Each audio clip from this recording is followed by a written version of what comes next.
राधे कृष्ण दोस्तों, मैं भाविनी मिश्रा आप सभी के सुखी और स्वस्थ जीवन की कामना करती हूँ।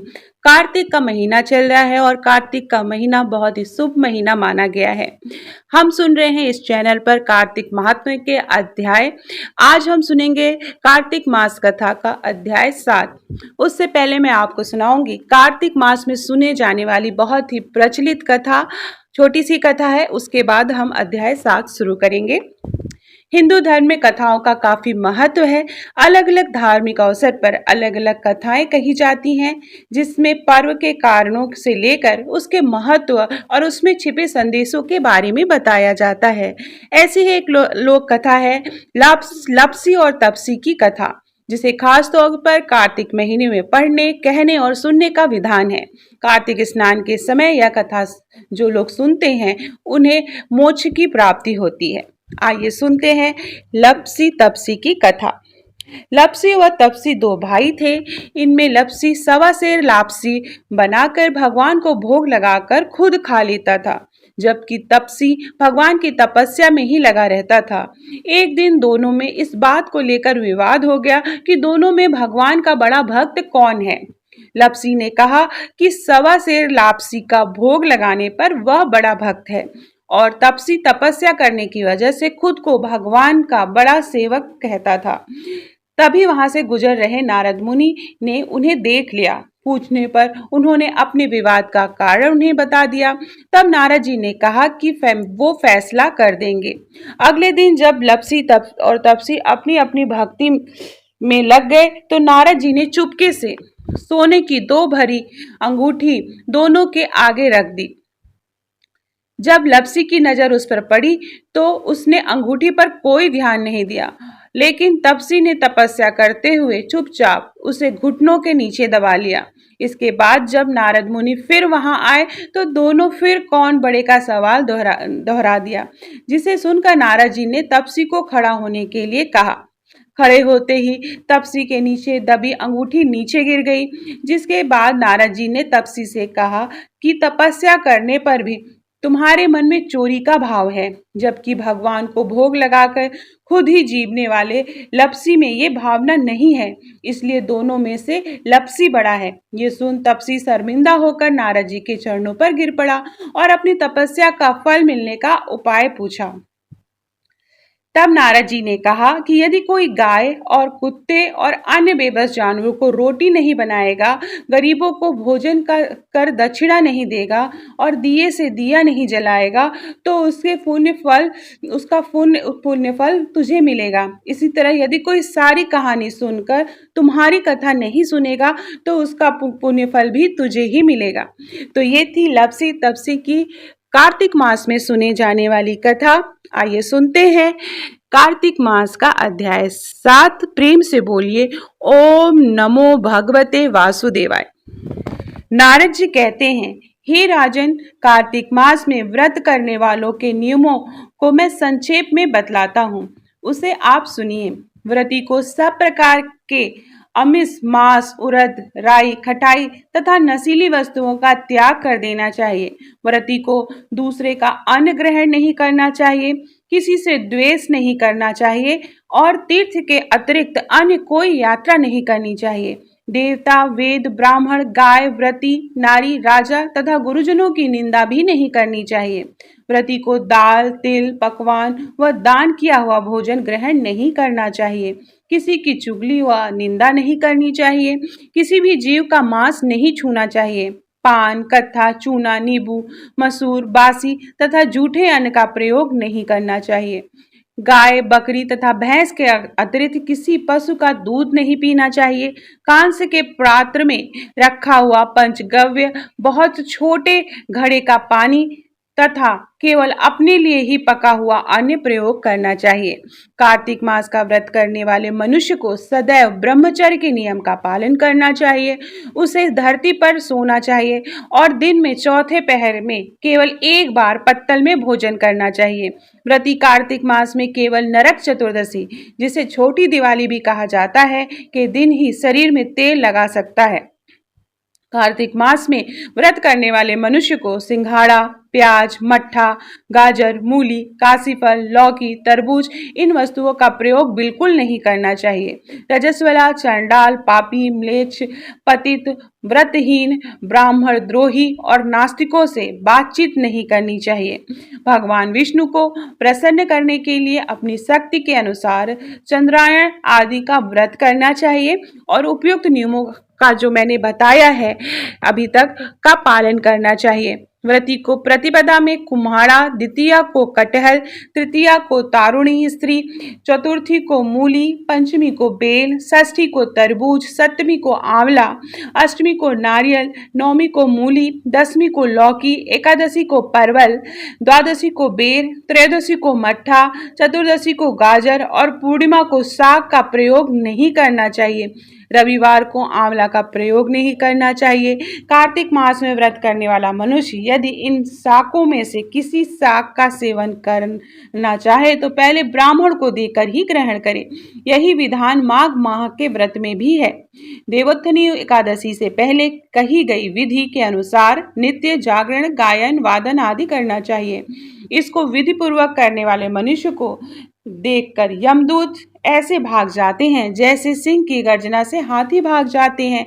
कार्तिक माह का व्रत सभी व्रतों में श्रेष्ठ है। इसके अतिरिक्त जितने भी व्रत यज्ञ हैं वह 1000 की संख्या में किए जाने पर भी इसकी तुलना नहीं कर सकते, क्योंकि यज्ञ करने वाले मनुष्य को सीधा वैकुंठ की प्राप्ति होती है।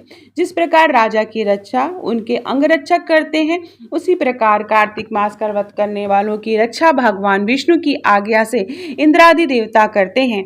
व्रती मनुष्य जहाँ कहीं भी रहता है वहीं पर उसकी पूजा होती है, उसका यश फैलता है। उसके निवास स्थान पर भूत पिशाच आदि कोई भी नहीं रह पाते। विधि पूर्वक कार्तिक माह का व्रत करने वाले मनुष्य के पुण्यों का वर्णन करने में ब्रह्मा जी भी असमर्थ हैं। यह व्रत सभी पापों को नष्ट करने वाला, पुत्र पौत्र प्रदान करने वाला और धन धान्य की वृद्धि करने वाला है। तो ये था कार्तिक महात्म्य का अध्याय 7। अब हम सुनेंगे तुलसी चालीसा, उसके बाद तुलसी माँ की आरती, जो कि रोज सुनना जरूरी है। तो चलिए, ओम तुलसाय नमः। अथ श्री तुलसी चालीसा। जय जय तुलसी भगवती सत्यवती सुखदानी, नमो नमो हरिप्रियसी श्री वृंदा गुण खानी। जय नंदिनी जय पूजिता विश्व पावनी देवी, जयति पुष्य सारा सुरभि हरि जीवनी सुर सेवी। श्री हरि शीस विराजिनी देहु अमर वर अम्बे, जनहित दे वृंदावनी अब जन करहूँ विलंब। धन्य धन्य श्री तुलसी माता, महिमा अगम सदा श्रुति गाता। हरि के प्राणुल से तुम प्यारी, हरि हेतु कीन्हो तप भारी। जब प्रसन्न है दर्शन दीन्हो, जब तक कर जोरी विनय हम कीन्हो। हे भगवंत कंत मह हो, दीन जानी जाने छोड़ो। सुनी लक्ष्मी तुलसी की बानी, दीन्हो श्राप क्रोध उर्ब आनी। अस आयोग वर मांगन हारी, होई है विपट तुम जड़ तनुधारी। सुनि तुलसी श्रेयो तेहि ठामा, करो वास तनु नीचन धामा। दियो वचन हरि तब तत्काला, सुनहु समुख जनि हो विहाला। समय पारि है हो पति तोरा, पूजो आस वचन सत मोरा। तब गोकुल मह गोप सुदामा, तासु भाई भई तुलसी तु वामा। कृष्ण रास लीला के माही, राधे चाख्यो प्रेम लखिनाही। दियो श्राप तुलसी तत्काला, नर लोकहि तुम जन्महु बाला। भयो गोप वह दानव राजा, शंख चूड़ नामक सिर ताजा। तुलसी भई तासुकी नारी, परम सती गुण रूप अगारी। अस है कल्प बीत जब गए हूँ, कल्प तृतीय जन्म तब भय हूँ। वृंदा नाम भयो तुलसी को, असुर जलंधर नाम पति को। करि अति द्वंद अतुल बल धामा, लीना शंकर से संग्रामा। जब निज सैन्य सहित शिवहारे, मरहि न तब हरहि पुकारे। पतिव्रता वृंदा थी नारी, को न सके पति संहारी। जब जलंधर ही भेष बनाई, वृंदा डींग हरि पहचो जाय। शिव हित लही करी कपट प्रसंगा, कियो सतित्व धर्म तेहि भंगा, भयो जलंधर कर संहारा, सुनि वृंदा उर शोक अपारा, तिहि छड़ दियो कपट हरिटारी, लखि वृंदा दुख गिरा उचारी। जलंधरहि जस हथ्यो अभीता, सोई रावण है हरहि सीता। अस प्रस्तर सम हृदय तुम्हारा, धर्म खंडी मम पतहि संहारा। यही कारण लहि श्राप हमारा, होए तनु पाषाण तुम्हारा। सुनि हरि तुरत ही वचन उचारे, दियो श्राप तुम बिना विचारे। लाख्यो नन निज करतहि पति को, छलन चहो जब पार्वती को। जड़मणि तहु अस हो जड़ रूपा, जगमहि तुलसी विपट अनूपा। धरो रूप हम शालिक रामा, नदी गंडकी बीच ललामा। जो तुलसी दल हमहि चढ़ाई, सब सुख भोग परम पद पाई। बिन तुलसी हरि जलत शरीरा, अतिशय उठत शीश उर पीरा।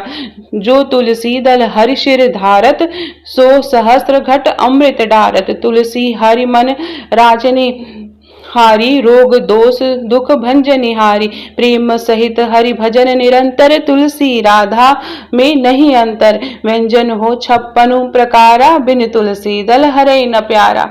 सकल तीर्थ तुलसी तरु छारी, लहत मुक्ति जन संशय नाही। कवि सुंदर इक हरि गुण गावत, तुलसी निकट सहस गुण पावत। बसत निकट दुर्वासा धामा, जो प्रयागते पूर्व ललामा। पाठ करहि जो नित नर नारी, होई है सुखी भाष्य ही त्रिपुरारी। तुलसी चालीसा पढ़हि, तुलसी तक गृहधारी। दीप दान करि पुत्र फल, पावहि बांध्यो नारी। सकल दुख दारिद्र हरि, हरि है परम प्रसन्न। अतिशय धन जन लाहसी गृह, बसहि पुरा अन्न। तहि लहि अधिमत फल जगत महे, लहि पूर्ण सब काम। जय दल अर्पहि तुलसी, तह सहस बसहि हरिधाम। तुलसी महिमा नाम लख, हलसी सुत सुख राम। मानस चालीसा रच्यो, जगमह तुलसी धाम। इति से तुलसी चालीसा समाप्तम। तो प्रेम से बोलिए तुलसी मैया की जय। अब तुलसी माता की हम आरती पढ़ेंगे। आरती वृंदा तुलसी की, प्राण की प्यारी प्रभु जी की। कंचन थार कपूर की बाती, करत प्रकाश हृदय दिन राती। देखी लक्ष्मी हूँ दौड़ी आती, नित नव होती आरती घी की। जो उन्नति नित चहे सुमति मति, तुलसी ही भजहि कहीं कमलापति। आरती वृंदा तुलसी की, प्राण की प्यारी प्रभु जी की। तुलसी दल बिनु जिन्हि लगे अति, मैं और मिठाइयों फीकी। हे भगवती सती भय भंजनी, तुलसी पाप ताप मद गंजनी। आरती वृंदा तुलसी की, प्राण की प्यारी प्रभु जी की। नित नूतन मानस मन रंजनी, हरि की परम प्रिया तिनी की। प्रेम होत जह तुलसी माही, भूलहि तह यमदूत न जाहि। सुंदर दास रहत अगनाही, भजति मिटह भव जलनी जी की। आरती वृंदा तुलसी जी की, प्राण की प्यारी प्रभु जी की। आरती वृंदा तुलसी जी की, प्राण की प्यारी प्रभु जी की। तो ये थी तुलसी महारानी की आरती, जो शाम को जब आप दीपदान करेंगे या सुबह दीपदान करेंगे तो तुलसी माँ को जरूर आप आरती करें तुलसी माँ की। और 1 महीने, आप साल भर तुलसी को दिया नहीं जलाते हैं, लेकिन ये कार्तिक मास में आप तुलसी में दिया जरूर जलाएं। तुलसी माँ को शाम के समय स्पेशली आप दिया जरूर जलाएं। तो आप सभी को कार्तिक मास की बहुत बहुत शुभकामनाएं। और आपको मेरी आवाज़ पसंद आ रही हो, मुझसे कथा सुनना पसंद आ रहा हो, तो प्लीज़ कमेंट बॉक्स में राधे कृष्ण ज़रूर लिखिएगा। ये कार्तिक मास हम सब के जीवन में सुख और खुशहाली, ऐश्वर्य, सुख, समृद्धि लेके आए, इसी की कामना करते हुए प्लीज़ मेरे चैनल को सब्सक्राइब कर लीजिएगा। बहुत बहुत धन्यवाद ये वीडियो देखने के लिए। और आपको सभी अध्याय के करके इस महीने में आपको कार्तिक मास के मिलेंगे।